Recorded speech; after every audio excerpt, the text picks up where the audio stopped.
1398 विक्रमी संवत 1455 ज्येष्ठ मास की पूर्णिमा का ब्रह्म मुहूर्त। काशी नगर का वो लहरतारा तालाब जहां सर्व सृष्टि रचनाहार कबीर परमात्मा पृथ्वी से 16 शंख कोस दूरी पर स्थित अपने निज धाम से शिशु रूप धारण कर अपने तेजोमय शरीर को हल्का करते हुए कमल के फूल पर प्रकट हुए, जिसके प्रत्यक्ष दृष्टा थे ऋषि अष्टानंद। इस पूरे घटनाक्रम को देख ऋषि जी आश्चर्यचकित रह जाते हैं और सोचते हैं, आज यह मैंने कैसा दृश्य देखा? ये मेरी भक्ति की उपलब्धि है या कोई भ्रम? गुरुदेव से पूछता हूं।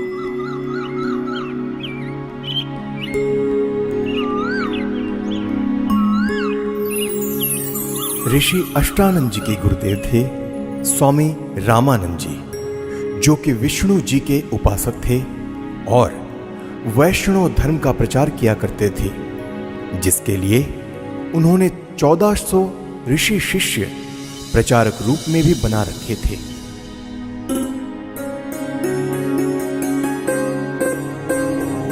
प्रणाम गुरुदेव। प्रणाम। क्या बात है अष्टानंद, कुछ दुविधा में लग रहे हो? हे गुरुदेव, आपकी आज्ञा हो तो मैं अपनी एक शंका का समाधान चाहता हूँ। कहो, क्या बात है?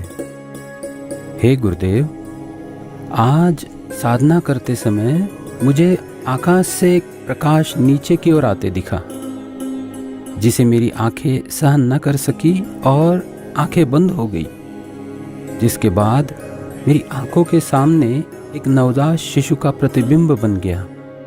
पुनः आंखें खोली तो वह प्रकाश तालाब के एक कोने में सिमटता हुआ दिखाई दिया। हे गुरुदेव, कृपया मेरी शंका का निवारण कीजिए। यह मेरी भक्ति की कोई उपलब्धि है या कोई दृष्टि दोष? हे ऋषि जी, यह न तो भक्ति की उपलब्धि है और न आपका दृष्टि दोष।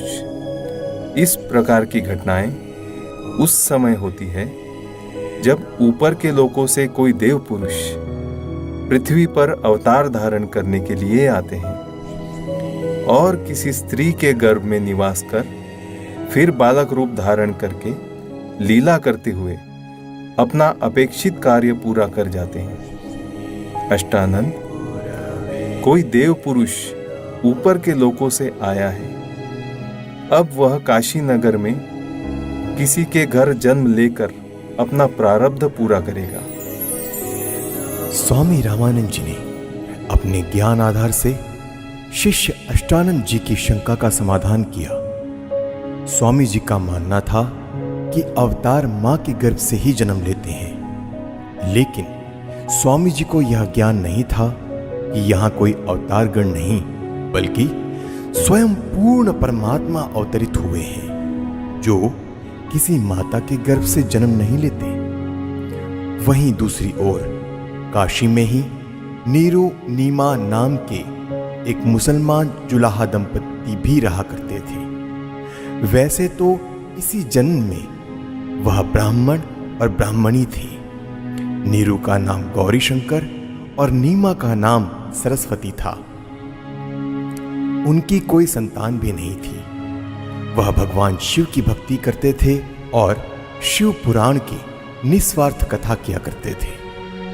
उनकी इसी निस्वार्थ सेवा और हिंदू धर्म के बढ़ते प्रचार को देख मुस्लिम लोगों द्वारा जबरदस्ती उनको मुसलमान बना दिया गया, जिसके बाद हिंदू धर्म के ही अन्य पंडित ब्राह्मणों ने उनको मुसलमान घोषित कर उनका कथा करना और गंगा दरिया में स्नान आदि करना बंद कर दिया, जिसके बाद नीरू और नीमा रोजाना लहरतारा तालाब पर स्नान करने जाने लगे।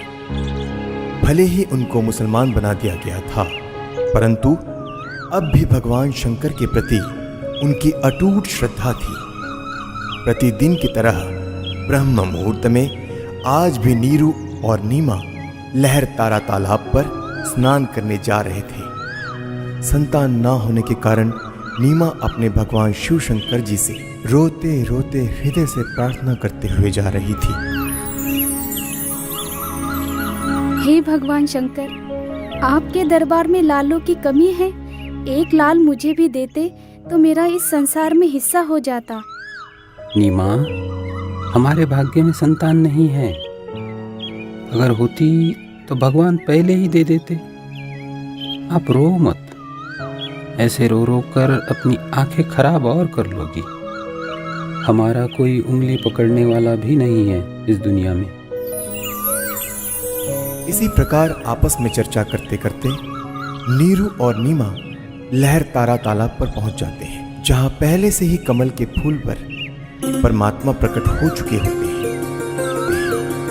प्रथम नीमा स्नान करके तालाब से बाहर आती है, फिर बाद में नीरू स्नान करने के लिए तालाब में प्रवेश करता है। जब नीरू स्नान कर रहा होता है तब नीमा पहले वाले वस्त्र धोने के लिए पुनः किनारे पर आती है और उसे सामने कमल के फूल पर कुछ हिलता नजर आता है। इसे देख नीमा सोचती है कि कोई सर्प फन हिला रहा है।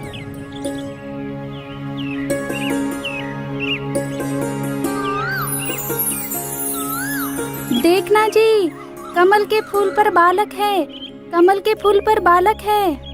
ये तो बच्चे की चाह में बिल्कुल पागल हो गई है। अब तो इसको जल के अंदर भी बच्चे दिखाई देने लग गए हैं। ये शंकर भगवान, इसको सद्बुद्धि दो दाता। देखना जी, कमल के फूल पर बालक है। बस कर नीमा, अब तुझे यहाँ जल में भी बच्चे दिखाई दे रहे हैं। जल में कहाँ से बालक आएगा? हे भगवान! देखना जी, देखना, वो बच्चा डूबेगा जल में।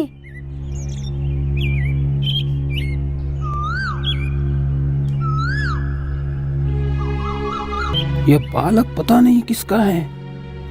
अब इसको हम घर लेकर जाएंगे तो नगर के लोग पूछेंगे कि किसका बालक चुरा कर लाए हो। हम बताएंगे कि कमल के फूल पर मिला तो कोई यकीन नहीं करेगा। इस बालक को भी छीन लेंगे और पिटाई करके नगर से भी निकाल देंगे। अब हिंदुओं से हमारा संपर्क रहा नहीं और मुसलमानों से भी अभी हमारी इतनी जानकारी है नहीं। नीमा, इस बालक को यही छोड़ दे, इसी में हमारी भलाई है। अगर इसे लेकर हम नगर में गए तो हमारे साथ बहुत बुरा होगा। कोई विश्वास भी नहीं करेगा हम पर।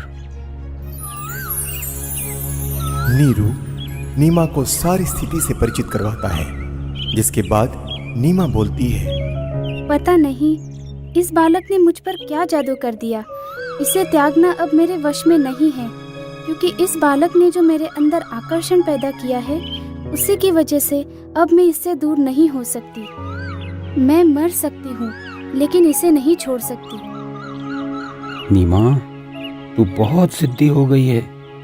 मैंने तुझसे आज तक गुस्से से भी नहीं बोला, यह सोचकर कि तू पहले ही संतान के वियोग में दुखी रहती है, परंतु अब मेरे प्यार का नाजायज फायदा उठा रही है। देखो जी, आप कुछ भी कहो, लेकिन मैं इस बालक को नहीं छोड़ सकती। नीरू के काफी समझाने के बावजूद भी नीमा नहीं मानती। तब नीरू ने रोते हुए आंखों में आंसू लिए पहली बार नीमा के ऊपर हाथ उठाया और बोला, रख दे इस बालक को यही, नहीं तो तुझे थप्पड़ मारूंगा। नीरू, मैं तुम्हारे लिए ही आया हूँ। मुझे घर ले चलो, तुम्हें कोई कुछ नहीं कहेगा। ये क्या बालक बोल रहा है? जरूर यह भूत प्रेत या कोई सिद्ध पुरुष है। हे शंकर भगवान, लाज रखना। यह विचार कर नीरू चुपचाप बच्चे को घर ले जाता है। परमेश्वर का शरीर बहुत सुंदर था। आंखें जैसे कमल के फूल हो, घुंघराले बाल, लंबे हाथ और उनकी लंबी लंबी अंगुलियां, शरीर से मानो नूर झलक रहा हो। पूरी काशी में ऐसा अद्भुत बालक नहीं था। नवजात शिशु रूप परमेश्वर कबीर जी को देखने के लिए पूरा काशी नगर उमड़ पड़ा। जो भी बालक को देखता तो उसके चेहरे से दृष्टि हटाने को दिल नहीं करता। शिशु रूप परमेश्वर को देख आत्मा अपने आप खींची चली जाती। देखते ही देखते स्त्री पुरुष झुंड के झुंड बनाकर मंगल गीत गाते हुए नीरू के घर बच्चा देखने को आने लग गए। परमेश्वर कबीर जी को देखकर कोई कहता यह बालक तो देव अवतार है, कोई कहता कि यह तो साक्षात विष्णु जी आए हैं, कोई कह रहा था यह भगवान शिव ही अपनी काशी नगरी को कृतार्थ करने के लिए उत्पन्न हुए हैं। अपनी अपनी समझ के अनुसार कोई कुछ कह रहा था तो कोई कुछ। यह सब सुनकर नीमा अप्रसन्न हो जाती है। मेरे बच्चे के विषय में कोई कुछ मत कहो। तुमने कभी बच्चा देखा भी है कि नहीं? ऐसे समूह के समूह मेरे बालक को देखने आ रहे हो? नीमा, हमने बालक तो बहुत देखे हैं, परंतु आपके बालक जैसा कभी नहीं देखा, इसीलिए हम इसे देखने आए हैं। हे भगवान शंकर, इनकी नजर से मेरे बच्चे की रक्षा करना। नीमा ने बालक रूप में परमेश्वर कबीर जी को ज्यों है दूध पिलाने की कोशिश की तो परमेश्वर ने मुंह बंद कर लिया। सर्व प्रयत्न करने पर भी नीरू नीमा बालक को दूध पिलाने में असफल रहे। 25 दिन बीत गए परंतु बालक ने कुछ नहीं खाया पिया। माता पिता चिंतित हो गए कि बच्चे को किसी की नजर लग गई है। लेकिन भले ही 25 दिन हो गए फिर भी बालक रूप में परमेश्वर का शरीर पूर्ण रूप से स्वस्थ था। परंतु नीमा को डर था कि बिना कुछ खाए पिए यह बालक जीवित कैसे रहेगा, इसकी कभी भी मृत्यु हो सकती है। यह सोचकर एक दिन नीमा फूट फूट कर रो रही थी और व्याकुल होकर भगवान शंकर से रह रह कर प्रार्थना कर रही थी कि हे शंकर भगवान, या तो ये बालक देना ही नहीं था, जैसे तैसे रो धो कर मैं अपना जीवन व्यतीत कर लेती, और अब दिया है तो ये मुझसे छीनो मत। इसके बिना मैं नहीं रह सकती। ये बालक मरेगा तो इसके साथ मैं भी मरूंगी।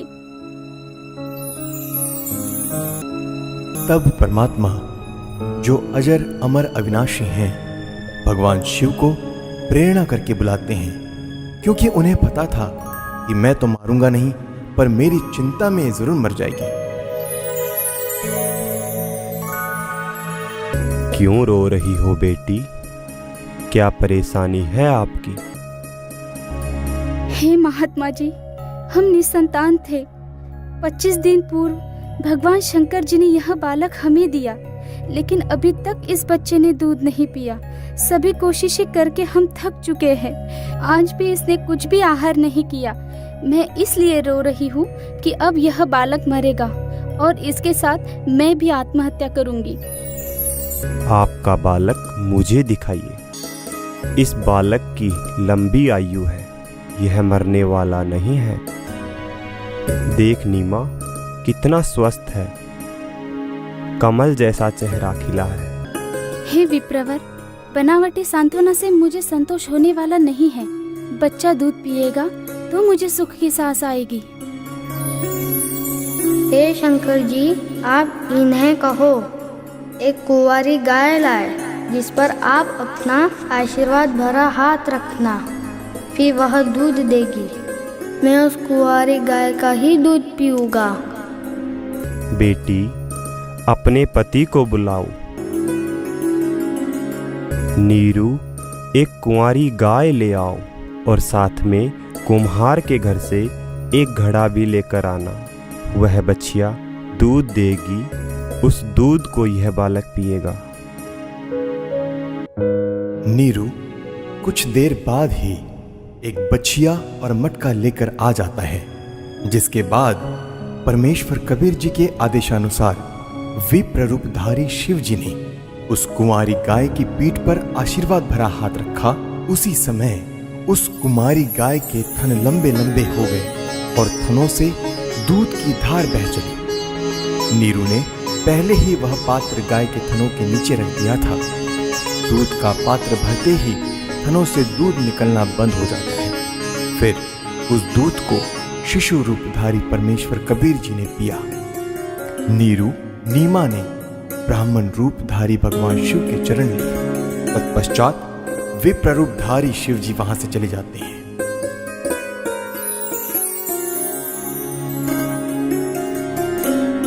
नीरू नीमा पहले हिंदू ब्राह्मणी थे, तो लालचवश ब्राह्मण लोग बालक रूप परमेश्वर का नाम रखने नीरू के घर आते हैं। लेकिन मुसलमानों का दबदबा होने के कारण उनसे हिंदू समाज दबता था।